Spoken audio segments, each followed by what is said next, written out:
Good afternoon, ladies and gentlemen, from Motor Valley Fest. We talked about digital technology, but we want to ask ourselves on this occasion what type of digital technology. We will take a look at it through a different looking glass with very important hosts indeed. If I got the chance to read their CVs, well, I wouldn't have enough time. So I would just introduce them to you. Let's start to my right side, Mr. Andrea Pontremoli, CEO Dallara. And then connected with us, Mr. Marco Gai, president of Anitech Asinform and co-founder of Digital Magic. Good afternoon.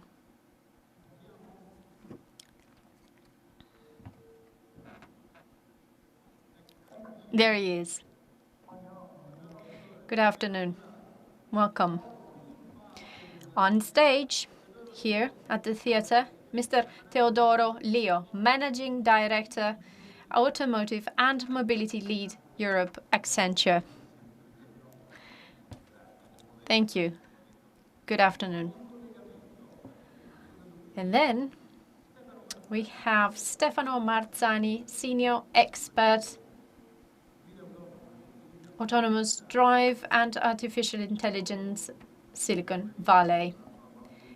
Good afternoon. We're based in Mountain View, California.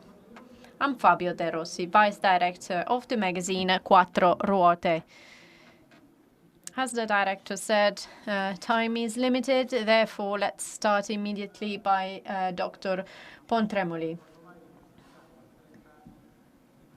Well, you spent around 27 to 30 years in IBM, isn't it?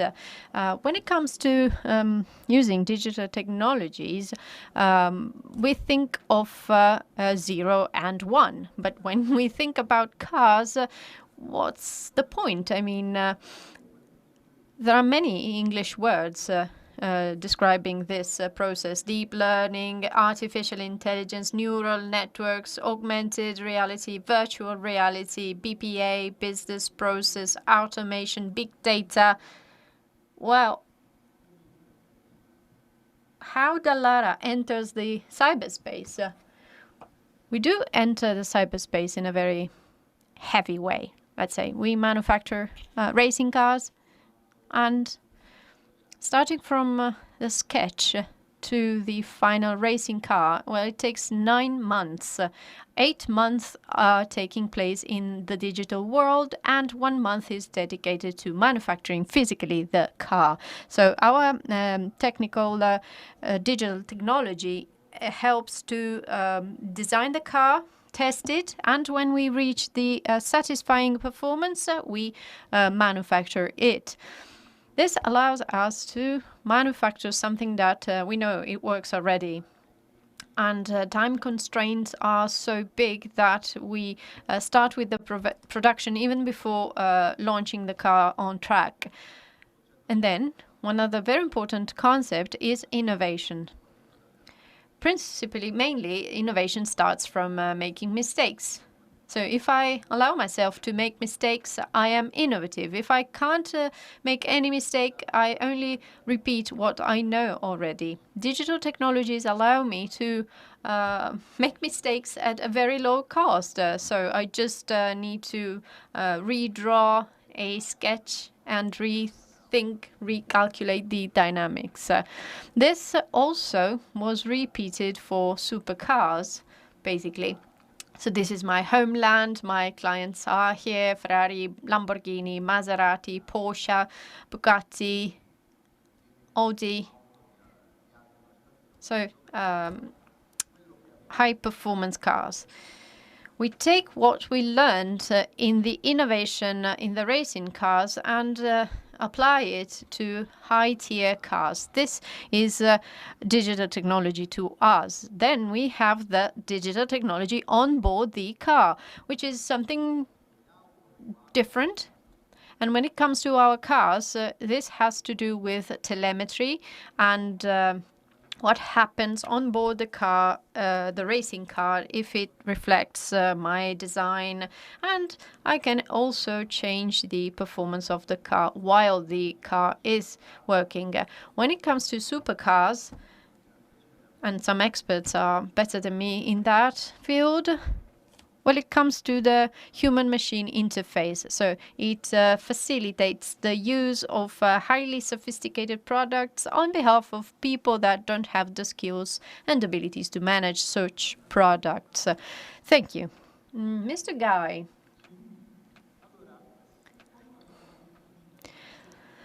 So,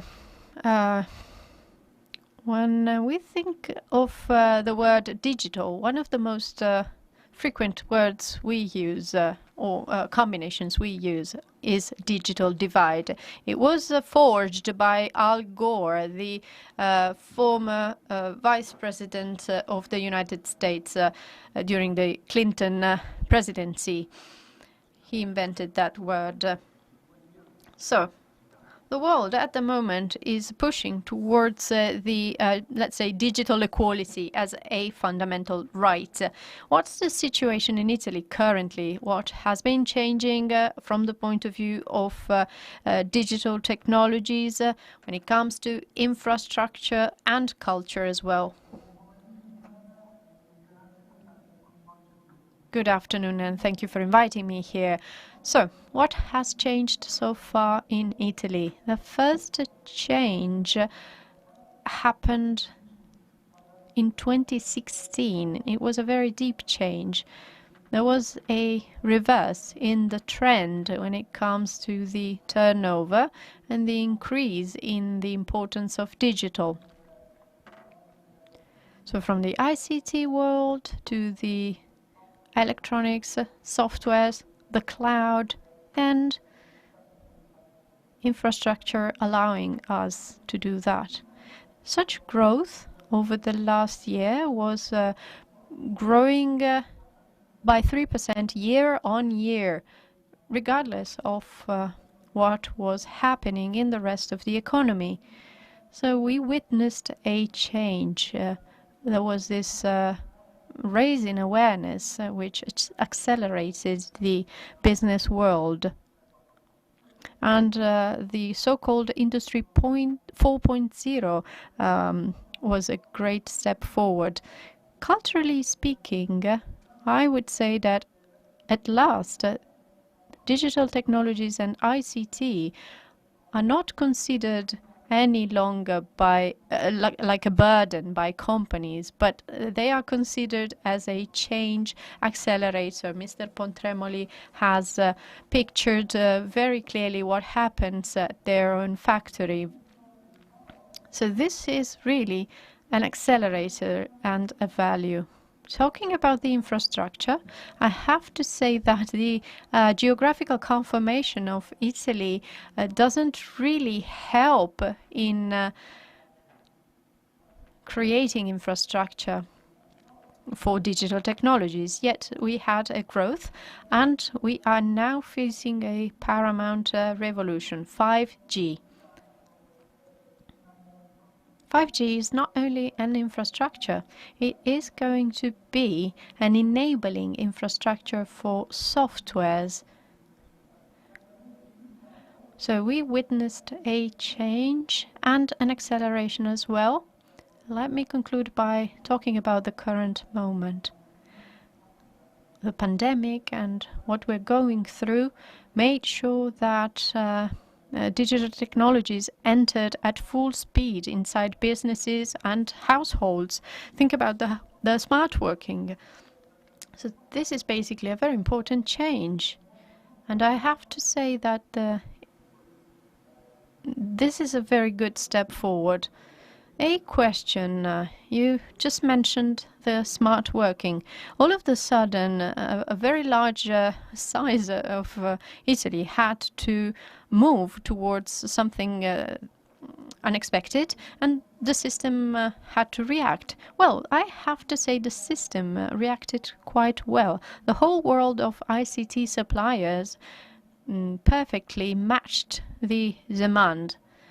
All the companies, of course, asked the ICT world to accelerate some services, such as the provision of PCs or specific softwares, meaning a giant leap forward has taken place. Not everybody was ready for that yet. The change occurred, there was a trauma, and we have to start from here. As a company, we've been smart working since day one, and activities can still, of course, go on. Of course, it depends on what you manufacture, but the situation is changing, and we're learning that things can be done, and we did answer effectively. Mr. Leo, we were talking about 5G. According to many, the 5G is going to be the milestone for car manufacturing. Well, more or less, on occasion of a conference call held by Marchionne, he said in a few years, we're going to look into a car. So in order to develop this project, what's going to be the role, and what is the role of Accenture? What Marchionne said a few years ago is taking place right now. We are here in this motor valley, and of course in some levels performance and mechanical features are paramount, but it depends on the segment, of course. We're moving towards a world featured by the software-designed car, meaning that the features of cars and the features according to which a customer chooses one car are not really linked to the mechanics, but the content of digital technologies inside the car. This is a true revolution. For those designing and manufacturing cars, this means to add new skills to mechanics and design skills. So designing and managing softwares is now a key component of a car. When technologies are applied on board vehicles, our companies, my company and other companies, have a key role. Advisors as well as supply chain actors play a fundamental role. I believe that the next panel will deal about talents as well. So for those working in the automotive chain, meaning dealers, shops, manufacturing, well, they have to transform their human capital. To have a designing department and software engineers that go hand in hand with mechanical engineer is paramount. They need to have people that work with data scientists and involve marketing departments in order to improve the customer journey. And when it comes to repairing the vehicle, engineers need to know how to upgrade the car over the air. At the same time, of course, cars will need to have their spare parts replaced. These are quite simple examples, but a disruption is taking place. Digital technologies are not just enablers of support functions. Nowadays, digital technologies within the automotive industry is a key component. Mr. Marzani, here in Italy, we are quite convinced that, technically speaking, the autonomous drive is a given fact, let's say. What's going to miss for a long time still is a car moving by itself. In your opinion, from mountain view, from your view, do you think artificial intelligence is key? For sure. AI is the engine of autonomous driving. say it's the entity that in an autonomous vehicle decides where to go. It perceives and understands the environment and decides and tells the vehicle to move accordingly. We had incredible developments in deep learning technologies over the last years based on neural networks that have huge performance. The problem with neural networks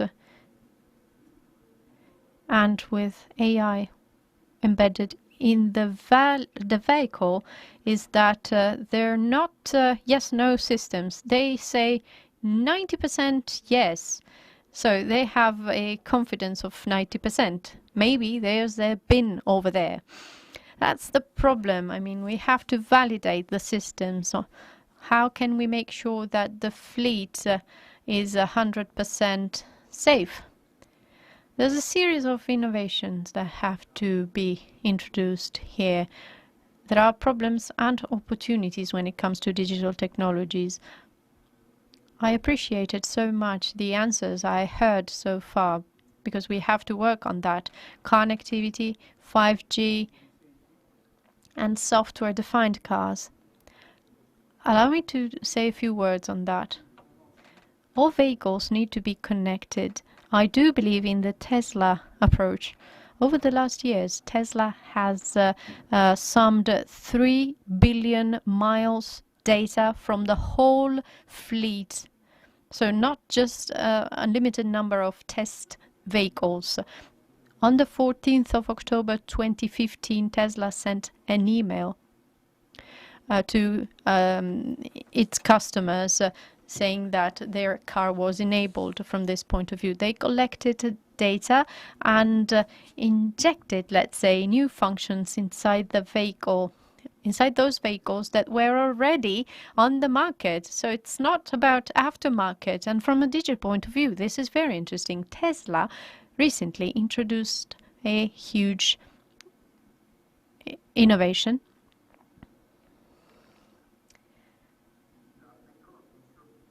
So maybe nobody noticed, but lately they introduced the red light recognition. So the function acts all the users driving the vehicle, whether the driver is behaving correctly. So all the users of Tesla are helping this artificial intelligence in a cooperative way. Let's imagine you can involve all of your clients when defining the vehicle, in defining the vehicle. The other important aspect is testing and simulation. Mr. Pontremoli talked about that.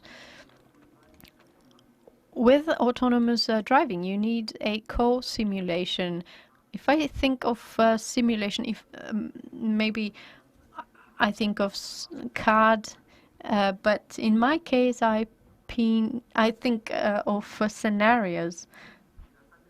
Actually, we have to join together all these aspects. Over the last 2 years, Samsung, well, we had as a team to create a bridge between real data and the simulation. We have to collect data on field and define a strategy which finds out the problems of artificial intelligence in a targeted manner and take those simulation components that can be used on field. One last element regarding the infrastructure. Okay, 5G vehicles need to be connected, all of them, but there is a very important infrastructure related with data and infrastructure. It's about petaflops and petabytes. So I don't really advise a do-it-yourself approach. I took part in an event yesterday, and we need to focus on that, actually.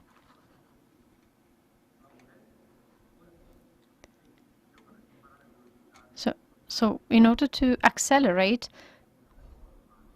we need to, of course, build things, but there are infrastructure that are already existing, and then we have to think of the added value rather than focus our attention on standard elements. We have still 10 minutes to go. Please be brief. So, as a journalist, I will simplify some concepts. The question now is to Mr. Pontremoli. We are in the Motor Valley, which is a place well known in the world for the craftsmanship of those working in the mechanical field applied to automotive. Will we take a step forward thanks to digital technology? Will we still have craftsmanship? Will we have new skills in the local area? Well, for sure. We have to work very hard in order to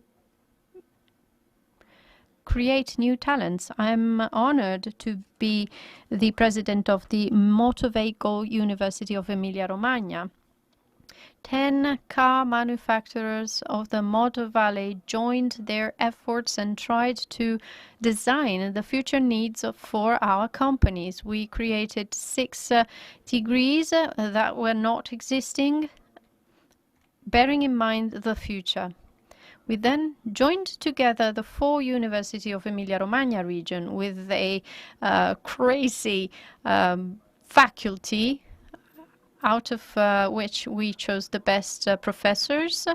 Plus, we do have 2 features that makes us unique. Some niche subjects are taught by the engineers working in our companies. Second, as companies, we make available the tools we use.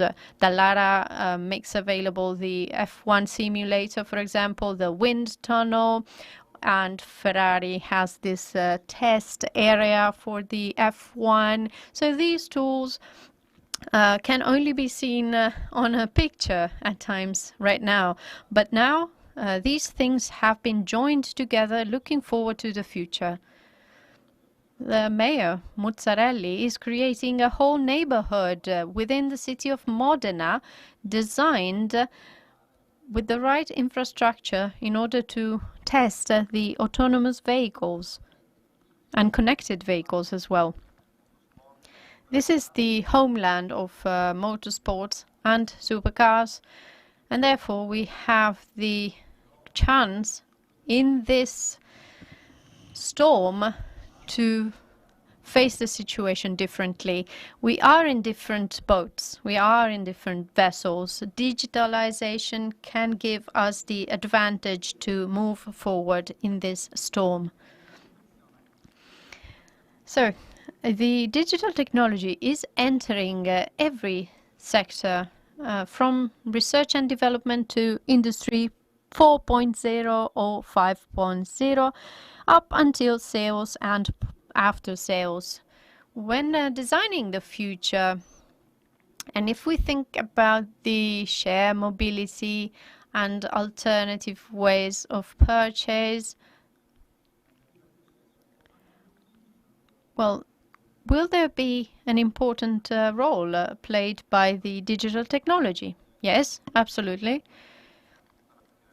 Digital technologies affect the whole chain, the whole value chain. We talked about sales and after sales, but a new component now is that of services. 10 years ago, the experience ended with a product that could be fixed. Now, the product comes with a service. So we do have connected cars. Whatever we use on the vehicle have to do with the connected vehicle. And selling cars also entails improving the movements of people from A to B, which leads to having a wider ecosystem. The supply chain upwards extends downwards to service providers. One topic that underlines the services and high-value services is that of data. We believe strongly in the fact that data via digital technologies are a leverage that can, let's say, break the silos in which the industry has been closing itself so far. We can therefore reach a high number of insights on the clients in order to provide relevant and valuable services that really can make a difference in the market. A question to Mr. Guy. Last night the government approved a decree, and in the draft there were 50 million devoted to innovation and digital technology. So maybe could you tell us whether these 50 millions are enough to relaunch digital technology in Italy? Well, I would say they're not enough at all.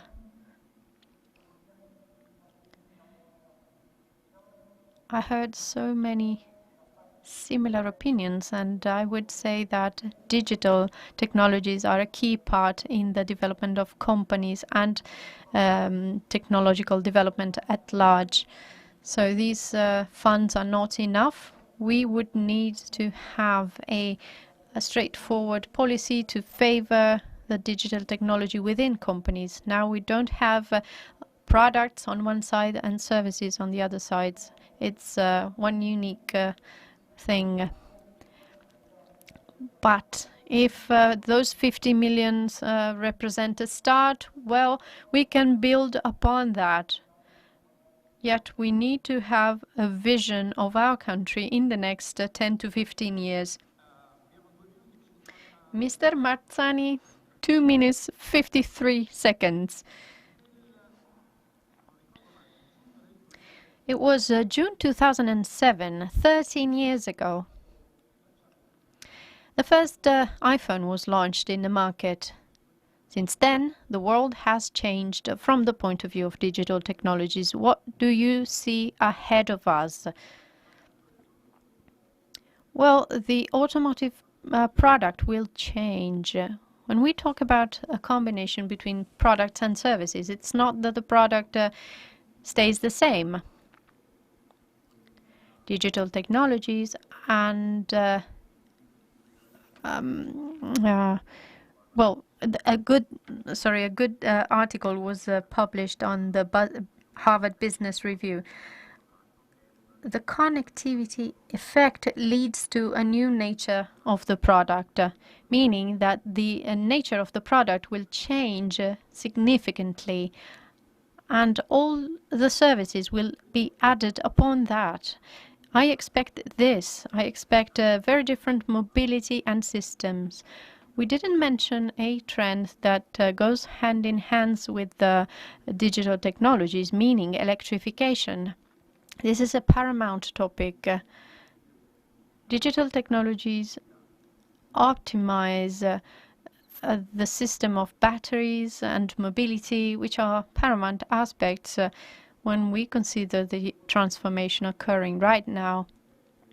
Within this context, it's important to have mechatronic platforms, which is a great chance for the Motor Valley. We have to provide subsystems upon which we have to add systems. In the Silicon Valley, we have such companies doing that. Building this digital engine will lead to a significant change in the product. And this innovation will occur very quickly. 30 seconds more. So, I would like to thank Mr. Pontremoli, Mr. Leo, Stefano Marzani, and Marco Gai from the Motor Valley Fest digital version. I welcome you to follow the next session. Thank you so much.